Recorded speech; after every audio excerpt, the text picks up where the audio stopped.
Joey, Eric, episode 4. It's a pleasure as always. Definitely. Episode 4. Guys, welcome to episode 4 of the R.A.D Podcast, Real Authentic Dads. Today, as always, it's brought to you by the Mobile Barber Shop Depot.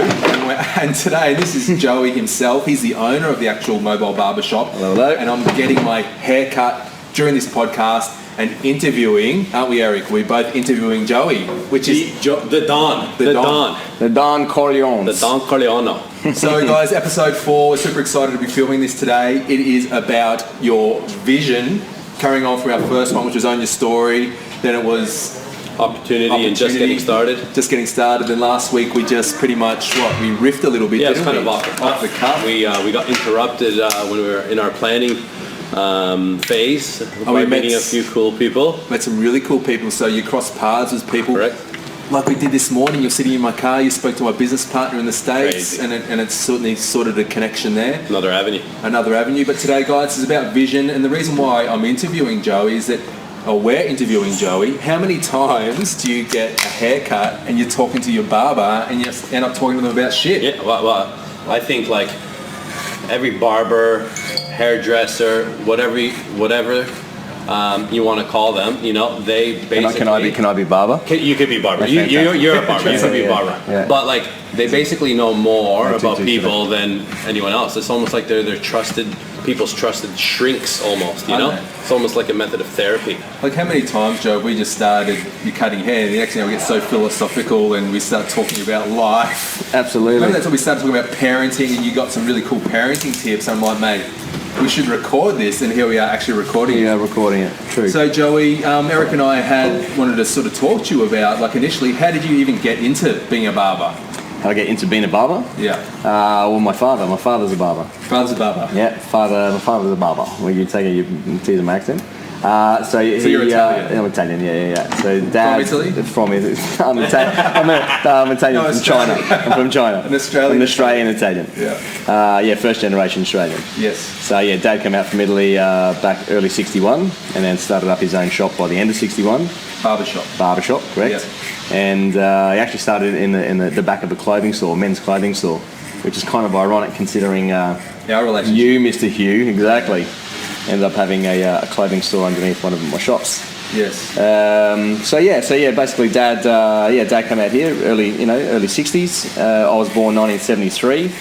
And I got into it in 1988, I believe. So 1988. Out of school, 15 years old. First job? Well, I wouldn't say my first job, but first real job. Yeah. First job, I was scooping ice cream in Surf's Paradise. Yeah. Gelato? That wasn't gelato. One scoop for Actually, you. Still there. Royal Copenhagen. Still there. There you go. Oh, wow. That's Hey, awesome. footnotes of Royal Copenhagen. Yeah. Wouldn't eat it, though, if you paid me. No offence, Royal Copenhagen. So your dad taught you? Dad taught me exactly everything. So it's one of those things that you you learn from someone, but then obviously you embrace like your own skill. You put your own swing on things, and before you know it, you've developed your own style. Let's just say, you develop your own style from what you get taught. And it was mainly it was scissors, like proper old school scissors, stuff, comb, cutthroat. Yeah. Scissors, comb, cutthroat. So now obviously barbering's changed. Now it's a lot of clipper work, like loads of clipper work. And yeah, it's a different world. Well, it's a slightly different world. It's a twist on the old world, Yeah. So twist on tradition. So you and your brother are both barbers, right? Correct. And then I think I initially met you when I was at school. I used to get my hair cut by you. Yes, you did. At school, at a little barber shop in a place called Benoa Gardens. I think everyone used to go there back in the day. Pretty much. And you and your brother used to run it. Yeah, we did. And then so your dad sort of taught you to be a barber. Yes. And then when did you how did you get a vision in relation to this is what I want to be for the rest of my life? I'd have to say getting a vision to making the decision to knowing what you want to do for the rest of your life. Like it's always a hard one, right? But I was 15, I was at school, I was thinking, do I do architecture? That was my real passion. And then, I was always in the barbershop, I was hanging out in the barbershop, always, around dad growing up. That I ended up making that decision at that moment because my brother had come home from university, which Dad was paying a lot of money for, for him to go do his studies. And Lino decided that he was going to go do barbering because he found this barbering course up in Brizzy. And I was like, well, freaking barbering, let's do barbering. Like, barbering's one of those passion things, right? I'm in. So we both, pretty much, he left university, I left school, and went straight and did this barbering course, and then, which is just TAFE, sort of just like an introduction course. And then, Dad took over and turned us into pretty much what we are now, I suppose. And so from your first store, was that you and your brother and your dad, or when did you and your brother go out on your own? Yeah, look, bit of a morphing sort of situation, that one, you know what I mean? Everything just kind of like morphed into like the next move. So there was no real official kind of like date that my brother and I took over, or no real official date when Dad retired, because it was always just Dad sort of like just weaned his way off and we kind of weaned our way in, and true Italian families, you look after each other, and there's no real okay, you've got to give me this much for this and this is this, and okay, now it's officially yours, here's a contract. Like, it was none of that, you know what I mean? It was just all right, boys, well, you're starting to take over. So 1996 actually was a good year, a good one that I remember, where I went over to Europe, travelled to Europe for about nearly 12 months actually, and that's when I come up with the idea of that hair cafe, which you ended up putting your clothing store under. So 1996 idea, thought about it, drunk, underneath, I know, yes, underneath the Eiffel Tower with a buddy of mine, and came back and just had this idea that I wanted to execute. I really wanted to start, and I kept busting my parents' balls, my brother's balls, my dad's balls. I'm like, mate, come on, we need to freaking do this thing. So a cafe, barbershop? It was a barbershop, so a hair, cafe and bar. That was the vision. Yeah. So under the Eiffel Tower. That's what I thought of it. I didn't start it there. That would have been a good one. Yeah. Romantic dinner, wasn't it? But no romantic dinner. No, boozed. Like boozed in a coffee shop. And when you're you're in a coffee shop over in Europe, and if you drink at the bar and you have your coffee or you have a beer, it's like €2, and then you go out to the table a little bit further on, about 2 meters ahead, it's fucking €3.50, and then if you want to go out on the footpath, it's fucking €15 for the beer. Yeah, it was one of those situations. So we're just like, we're here, under the Eiffel Tower, let's get booze and start talking shit. So 1996, you had this vision. Yes. Busting your parents, your brother's balls. How long did it take? I'll tell you how long it took. 2003, it got executed. So how long was that? 2003, I'm not a mathematician. 7 years. There you go. 7 years. So, at that initial time, why do you think it took 7 years? Why did it take 7 years? Yes. Well, because I'm a bit of a go-getter. I kind of I like to make things happen, and I don't really procrastinate now. I don't want to sound like I'm sort of ratting out my dad and my brother here, but if you hold back, if you get a bit scared, procrastination can sort of obviously happen if you're scared, right? If you fear things. I kind of wear my balls on the outside of my undies, so I just kind of go for things. So at that 7 year mark, I said, right, that's it, I'm done. I'm just going to go do it. I'm going to go do it by myself. Yes. And then my brother and father ended up obviously coming along on the ride, and they were like, okay, come on, calm down, all right, you hot-headed little beast, let's do this together, So we did, and we ended up actually investing in the property where we started that business, and it ran for about 10 years, and then we thought it was a better option just to lease out the property to a tenant, and now we actually get a greater income, a greater net income from that than we probably would having the stress of running a business, So people don't realise that about you, mate. Not only are you a barber, but you're a bit more of an entrepreneur and a businessman, right? Definitely. I guess so, yeah. I guess so. Your vision is greater than just cutting hair. Yeah, I do definitely have the ability to have a vision, and I also have the ability to not have any fear and go forth and do something without worrying about what the next person's going to think. And where do you think that came from? A lot of it in my later years. I've been with my wife for 12 years, and she is also a visionary kind of woman, so she also sort of dreams and dreams a lot actually, and thinks of different ideas and entrepreneurial ideas, which it's good that we work well we're a great team because I put them into play. Yes. So she comes up with some great ideas, and then I execute. So they say behind every successful man is a very intelligent woman, and I'll tell you something, I have a very intelligent woman. And she's Italian too, right? She is. Yeah, I do remember when you met her. at Melbourne's? Well, yeah, interesting times. Interesting times. So, Joey, that's another good segue into where we're sitting right now. So you had Mojo for 10 years, and it was an actual cafe. Yeah, actual cafe. Hairdressing salon, because you were cutting and doing girls' hair, I remember. Yeah, so one side was barbershop, one side was females, like unisex. Yeah. And then downstairs was this like a little warehousey type thing, and I actually put a vintage store in there before vintage was cool. I think I was before my time too. Yeah, you were, totally. And then, so you had that for 10 years. Yes. And in Southport, before Southport was like caught on, it was being sort of a cool spot. You had a bit of a vision in there. Yeah, for sure. You own the property. You're renting it out now to a really cool restaurant bar. Yes. And then how did this place? Then you had a barber at just recently. And you sold it recently, right? Oh yeah, down at Mermaid Waters. Mermaid Waters, and you were there for many years. And that now, was 23 years. That one was there. Yeah. Oh man. That's where I met Joey. Yeah, that's where I met Eric. Yeah, exactly. that's where I met Joey. So I lived around the corner. Yeah, this you nearly died in the chair. That's where Eric nearly died in the chair. I actually fainted. Yes. In the barber chair. Proper. Because Joey was staying. Second time in my life fainting. What did you have? Because I stayed. Yeah, fainted in the I barber remember chair. that. I woke up. Weren't you getting wheeled out? Oh, no, you walked out. I woke up to Albert at the time, who was working for Joey. Oh boy, Albert. Yeah. I'll recognise. With white towels, wet towels all over me, going, what just happened? Ambulance is there, paramedics. I'm like, what the heck's going on? So that was a good experience. Absolutely. That was my first experience there, but I mean, it was, they were trying to feed me snakes, you know, the candy snakes before, because I'm like, I feel a bit woozy, you know. He's like, here, your blood sugar's probably a bit low. You know, suck on these. So it was that's the candy snakes. Yeah, that's the candy snakes that killed you. Next thing you know, I was out. So Well, we actually are. You know, barbers were actually dentists back in the day. Really? Absolutely. Dentists. We were like, and doctors. We drew blood. Where do you think the red and white pole came from? You really? Yeah, that's the history behind the red and white pole. Like we used to pull teeth and cut hair, and you would do bleeding for back in the old Western days. Wow. So they would put the bloody strips of bloody towels, bloody strips of cloth, which would be laid out on the pole to dry, hence red and white pole. That's unbelievable. Yeah. You know what I was worried about the whole time? What? Having half a haircut. Half a haircut and diarrhea from too many snakes. Yeah. That was unbelievable. That is crazy. So we digress then. Yeah. So Joey, you've had that other shop, and then your brother's got one. He went on his own way, and he's got his own Luigi.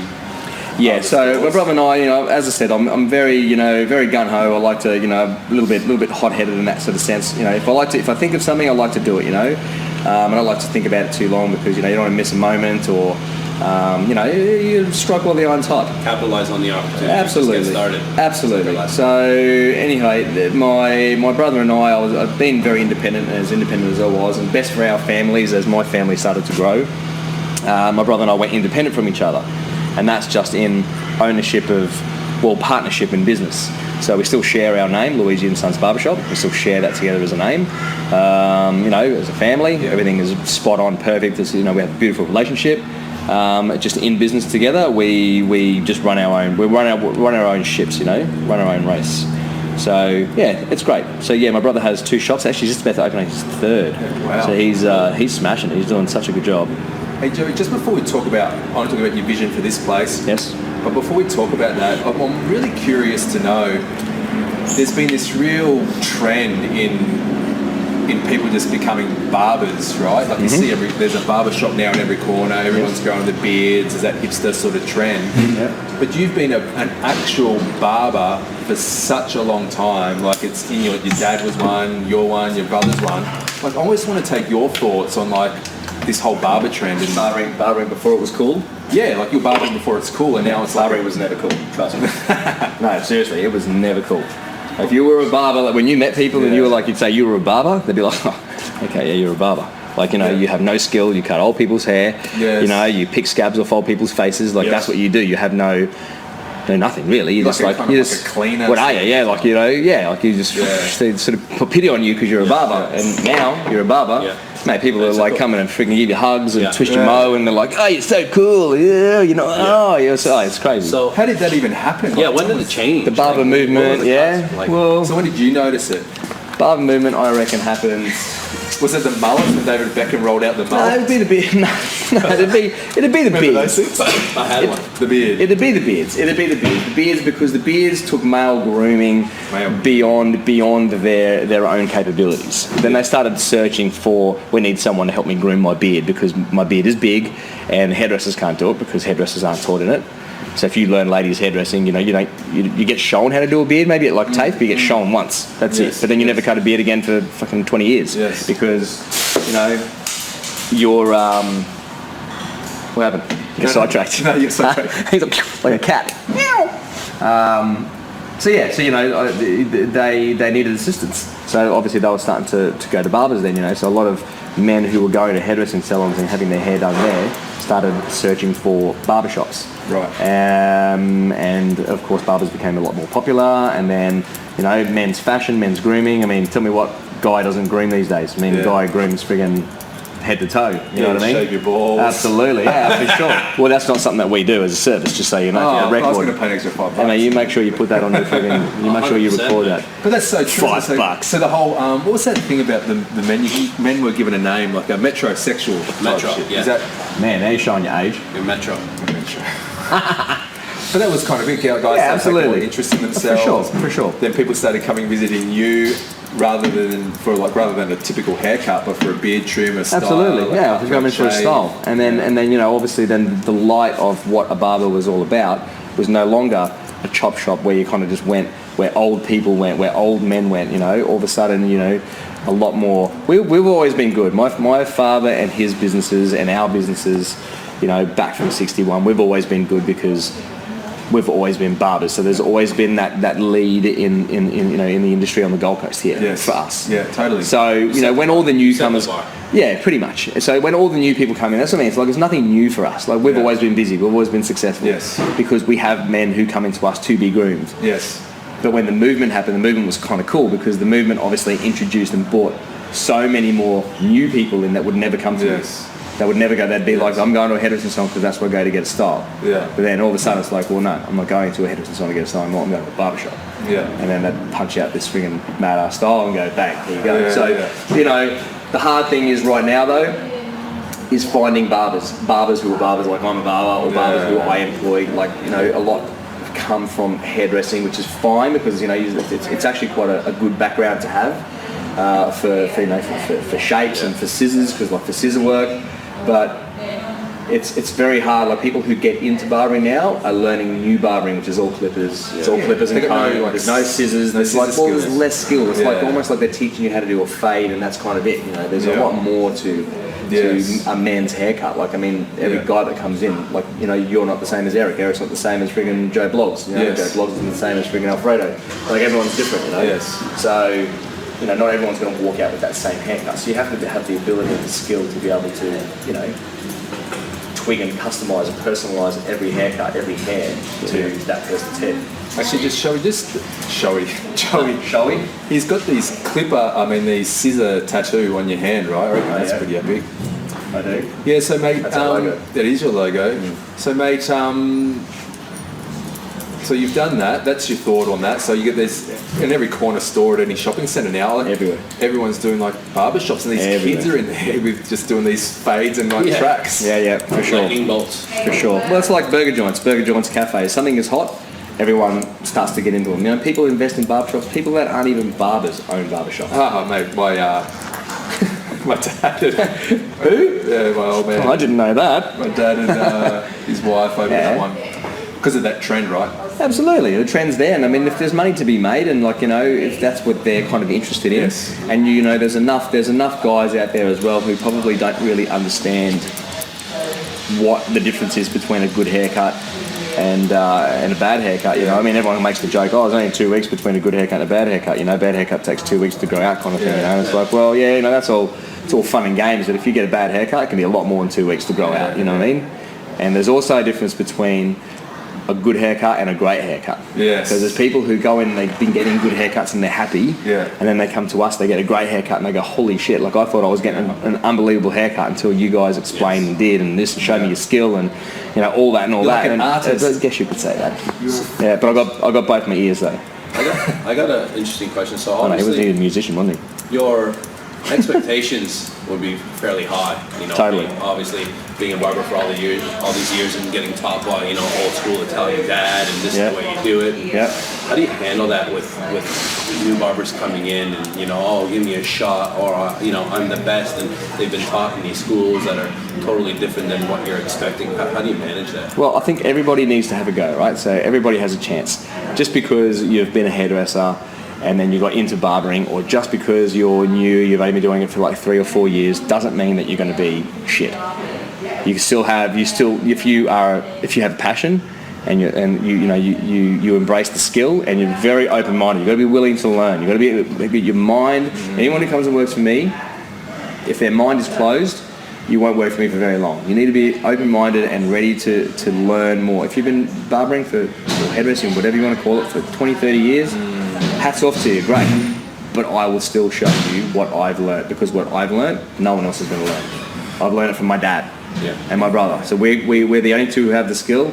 Actually, I had 2 apprentices. My brother's had some apprentices. So we've been fortunate enough, I guess, to spread that skill. Yes. I mean, my kids are only still young, 3 and 8. Yes. I'll put scissors in their hand. Not real safe. No. I mean, parenting 101's not a little bit there. I must admit, like, to try and get a booking with Joey, you got to be pretty proactive. If you think you're going to be calling up, today to get an appointment tomorrow, it's just not happening. And sometimes I'm not as proactive as possible when I'm booking my haircuts. And I'm very, very confident, I must say, in any barber that you have working for you at the moment to, sit in their chair.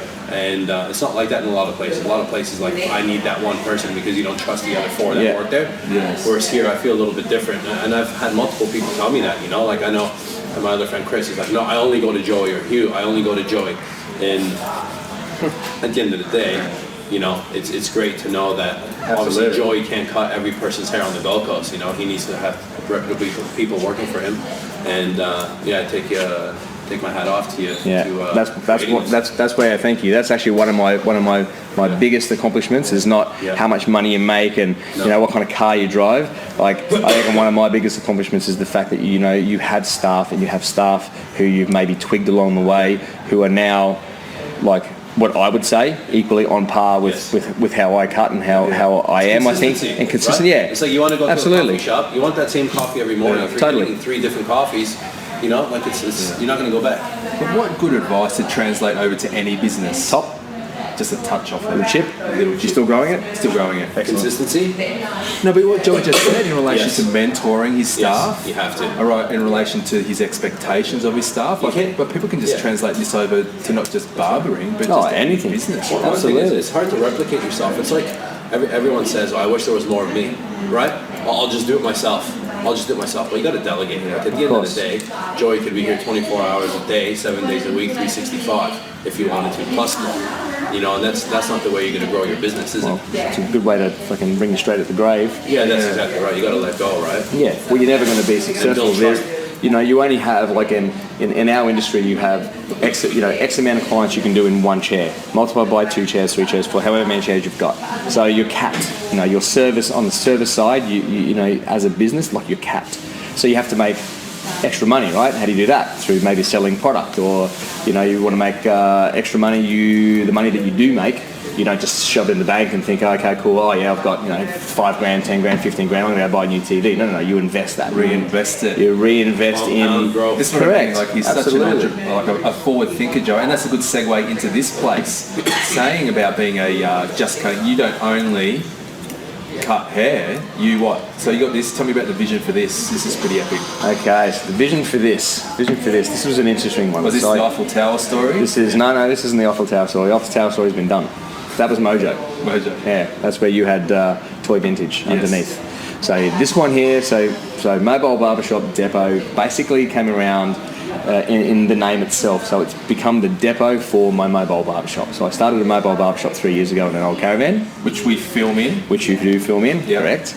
And that where I live on the main road, so I have to cross 4 lanes to back this van into my front yard. So I'd go up under the carport, jackknife it onto my front yard. So it was painful. Yeah. So I got to a point talking to my wife, and I was just like, right, we need to work something out here. This is ridiculous. Let's go find a shed. Let's go find somewhere where we can just store this beast because, this is getting like real hard. And she's like, okay, cool. So off we went, and we wanted to go buy a property.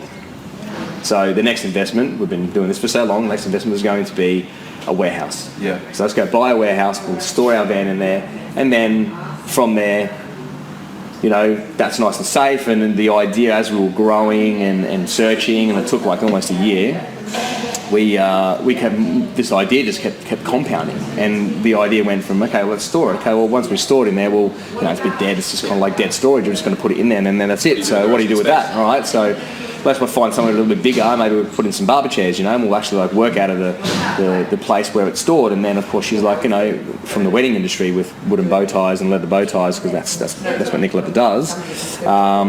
So the idea, she's like, well, hang on a second, wedding industry, right? Well, we can probably do something with that. Maybe we can like find a place that's big enough and cool enough to maybe turn into a venue. So this idea just kept morphing and growing and morphing and growing, and then before we know it, we've found this location where we are right now, Bundle, centre of friggin' Surfers Paradise, pretty much, Gold Coast Central. Yes. You've got industrial, and you are also in the middle of the city. So we've got this like perfect spot to run what we now have, which is... So from a storage shed to store your mobile barber shop, correct, to an actual, like a venue. A venue. That not only where you cut hair, yes, but people actually hire out for events. Absolutely. So we have weddings, we have birthdays, 50th engagements, product launches. Yeah. We've had loads of stuff. It's funny. I was having dinner last week with a mate of mine. We were just talking, and he's talking about his new product launch. And he's like, yeah, I'm excited. I'm doing one on the Gold Coast, one in Sydney, and one in Melbourne. I said, cool. What are you doing on the Gold Coast? He goes, the mobile barbershop depot. I'm like, serious? So I'm actually going to be coming here for a product launch for mates. That's mad. Yeah, new product range. I was like, how cool is that, So good. Well, it's sought after. It's very, it's a very individual sort of feeling place. It is. It's so unique, honestly. What you guys created here is special. Anyone I show it to, anyone I share it with on Instagram, they all, their jaws drop, and it's just, what you guys have done here is unbelievable, to the point where when we finish our podcast or I get a haircut, I don't want to leave. I just want to hang out. Yeah, that's cool. What's your Wi-Fi password, Joey? And mate, just quickly as well, because we're finishing up shortly, but you're a dad of 2 boys. That I am. And, we talk about parenting stuff all the time. True. And we have recently spoken about relationship stuff. But, how do you handle like the work-life balance? How do I handle the work-life balance? Working with Nicoletta. Yeah, so we kind of like, the nature of this business was kind of created really around our kids. So, I don't start working until 10 o'clock. I've got great staff, so I can leave early if I need to go pick them up from school or pick them up from kindy or whatever. My wife, Nicoletta, so she runs the event side of the business, so she also basically is quite flexible with her time. So the whole thing's basically been created around our kids. I mean, if you look at it, we have, around the other side, we've got like a breakdance floor. My son's a breakdancer, so we've created a space for him. They can come after school, hang out, play ping pong, pool. That's cool. You know what I mean? Like lifestyle. Absolutely. We like to have him interact with other kids as well. So we actually don't let him play with any iPads or any iPhones while he's here. So we push him to actually go up to other random kids that are in here, maybe with their dads waiting to get their haircuts, and he goes and asks them for a game of ping pong or a game of pool, and communicate that way. So yeah, there's a lot bigger and better things that are actually on the plan for what we've got going on at this place. This is nothing. What you guys are seeing right now, we've been here for 1 year, is nothing. This is the introductory. There's so much more that is actually coming and happening. And then that's loads. Where's the sign? Do epic shit. Do epic shit. Yeah, we took it down. We've got a wedding here this weekend, but they didn't want to do epic shit up on the wall. So because they don't want that, well, we're not putting it up there. You got to respect these people, right? Yeah. Okay, so you're a dad of 2 boys. You built your business around the lifestyle. Correct. About mate, that's awesome, huh? Love it. And that's why, we had the idea of doing the podcast here. You can do a podcast anywhere, but like doing it out of a mobile barbershop, that's located, in a depot like this is just, honestly, it's unbelievable. I love it. It's great. I'm glad you guys love it. You can pull it up. It's good. Joe just opening now. We just got in here before he got open. But mate, Joey, Thank you for your time. Mate, more than welcome. It's an absolute pleasure. I haven't blow dried your hair. You want me to blow dry your hair for you? Huh? What do you need? You shave? That's right. No. I've done the clippers. Ah, you want these ones? You're very sensitive skin, aren't you? That's sensitive. They're very sensitive. No harm being sensitive. The hum, I like the hum on my neck. Humming. I reckon this is the first time that he's had a vibration on his neck. Normally, where do you put that vibration? But Joey, mate, what you've created here is something special, mate. And I'm always admire you. I always look to you as a person that's got the foresight and forward thinking in this industry, not only in barber shops, mate, but just generally. I think your vision is Inspires people. You know what I mean, mate? I'm starting, really admirable, mate. You're doing something really, really cool here. Being a dad, 2 boys, business owner, entrepreneur. I got squeaky. Gentleman. Gentleman. The original gentleman. Love your work, bro. Thank you. Thank you very much. Thank you. Giuseppe. Giuseppe.